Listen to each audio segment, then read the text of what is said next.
ನಮ್ಮ ಜೊತೆ ಸಚಿವರಾದಂಥ ಎಚ್.ಸಿ. ಮಾದೇವಪ್ಪರು ಇದ್ದಾರೆ. ಸರ್, ಈಗಷ್ಟೇ ಮೀಟಿಂಗ್ ಮಾಡಿದ್ರೆ ಸರ್, ಏನೆಲ್ಲ ಚರ್ಚೆ ಆಯಿತು ಅಂತ? ಯಾವ ಮೀಟಿಂಗು?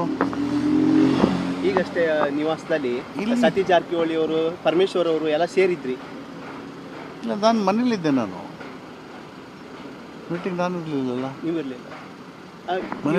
ಇವಾಗಿನ ಸದ್ಯದ ಬೆಳವಣಿಗೆಗಳನ್ನು ನೋಡ್ತಾ ಇದ್ರೆ ಏನು ಅನಿಸುತ್ತೆ ನಿಮಗೆ ಸರ್? ಏನೆಲ್ಲ ಬೆಳವಣಿಗೆ ಆಗ್ತಿದೆ? ಕಾಂಗ್ರೆಸ್ನಲ್ಲಿ ಬದಲಾವಣೆ, ಸಿ ಎಂ ಕೂಡ ನಾನೇ ಮುಂದುವರಿತೀನಿ ಅಂತ ಹೇಳಿದ್ದಾರೆ ಸರ್. ಯಾವ ಬೆಳವಣಿಗೆನೂ ಇಲ್ಲ.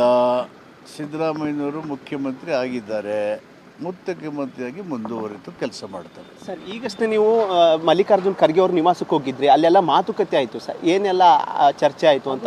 ಒಂದು ಸೌಜನ್ಯದ ಭೇಟಿ. ನಮ್ಮ ಪಕ್ಷದ ವರಿಷ್ಠರವರು ಬೆಂಗಳೂರು ಬಂದಿದ್ದರು, ನಾವೆಲ್ಲ ಇಲ್ಲೇ ಇದ್ವಿ. ಅಷ್ಟೇ ಕಟ್ಟಸಿ ಕಾಲು ಹೋಗಿ ನೋಡೋಣ ಅಂತ ಅಷ್ಟು ಬಿಟ್ಟರೆ ರಾಜಕೀಯವಾಗಿ ಏನು ಚರ್ಚೆ ಆಗಲಿಲ್ಲ. ಕಟಿಸಿ ಕಾಲು okay sir, but at a moment ಒಂದೇ ಗಳಿಗೆಯಲ್ಲಿ ಇಷ್ಟೊಂದೆಲ್ಲ ಸಚಿವರು ಹೋಗಿ ಏಕಾಏಕಿ ಭೇಟಿ ಮಾಡೋದು, ಅದು ಒಂಥರ ರಾಜಕೀಯವಾಗಿ ಏನೆಲ್ಲ ಬದಲಾವಣೆ ಆಗ್ತಿದೆಯಾ ಅಂತ.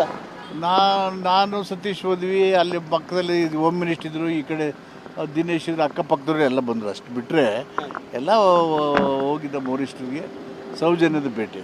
ಚರ್ಚೆ ನಿರ್ದಿಷ್ಟವಾಗಿ ಅದು ಇದು ಏನು ಚರ್ಚೆ ಮಾಡಲಿಲ್ಲ ಸರ್. ಇತ್ತೀಚಿನ ಬೆಳವಣಿಗೆ ಬಗ್ಗೆ ಮಲ್ಲಿಕಾರ್ಜುನ್ ಖರ್ಗೆ ಅವರು ಏನಾದರೂ ಸಲಹೆ ಸೂಚನೆ ಏನಾದರೂ ಕೊಟ್ಟರೆ ಸರ್?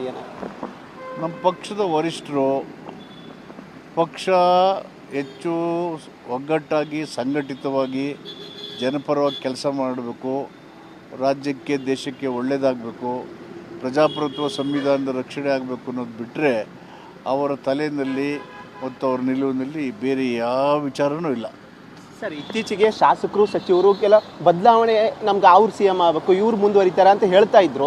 ಅದ್ರ ಬಗ್ಗೆ ಮಲ್ಲಿಕಾರ್ಜುನ್ ಖರ್ಗೆ ಅವರು ನಿಮ್ಮ ಮುಂದೆ ಏನಾದರೂ ಪ್ರಸ್ತಾಪ ಮಾಡಿದ್ದುಂಟಾ ಸರ್? ಇಲ್ಲ, ಆ ಥರದ್ದು ಏನು ಚರ್ಚೆ ಮಾಡಲಿಲ್ಲ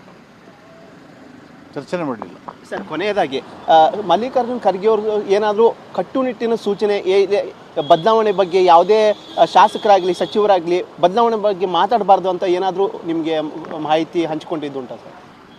ಪಕ್ಷದಲ್ಲಿ ಶಿಸ್ತಿನ ಉಲ್ಲಂಘನೆ ಆವಾಗ ಯಾವ್ಯಾವ ಸಂದರ್ಭದಲ್ಲಿ ಯಾರ್ಯಾರು ಮಾಡ್ತಾರೆ, ಯಾವ ಕ್ರಮ ತಗೊಳ್ಬೇಕು ಅನ್ನೋದು ಹೈಕಮಾಂಡ್ ಗೊತ್ತಿರ್ತದೆ. ಸೊ ಅವರು ಅಂಥ ಸನ್ನಿವೇಶ ಬಂದಾಗ ಅವರು ಕ್ರಮ ಮಾಡ್ತಾರೆ.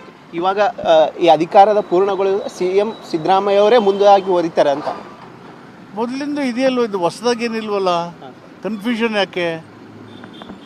ಮೊದಲಿಂದ ಇದೇ ಇರೋದು. ದೇರ್ ಇಸ್ ನೋ ಕನ್ಫ್ಯೂಷನ್ ಇಲ್ಲದೆ ಇದ್ದಿದ್ರೆ ಸರ್, ಶಾಸಕರು ಸಚಿವರು ಯಾಕೆ ಕೆಲವೊಬ್ಬರು ಹಂಗೆ ಮಾತಾಡ್ತಾರೆ, ಹಿಂಗೆ ಮಾತಾಡ್ತಾರೆ? ಪಕ್ಷಗಳು, ಕೆಲವು ಮಾಧ್ಯಮಗಳು, ಕೆಲವು 1 or 2 MLAಗಳು ಅದನ್ನು ಸೃಷ್ಟಿ ಮಾಡಿರ್ಬೋದು ವಿನಃ ಇಲ್ಲಿ ಮೇಜರಾಗಿ ಆ ಥರದ್ದು ಏನು ಘಟನಾವಳಿಗಳು ಇಲ್ಲವೇ ಇಲ್ಲ. Thank you sir. ಇದಿಷ್ಟು ಸಚಿವರಾದಂಥ ಎಚ್.ಸಿ. ಮಾದೇವಪ್ಪ ಅವರು ಹೇಳಿದ ಮಾತು. ಕ್ಯಾಮ್ರಾ ಪರ್ಸನ್ ರವಿ ಜೊತೆ ಈರಣ್ಣ ಬಸವ.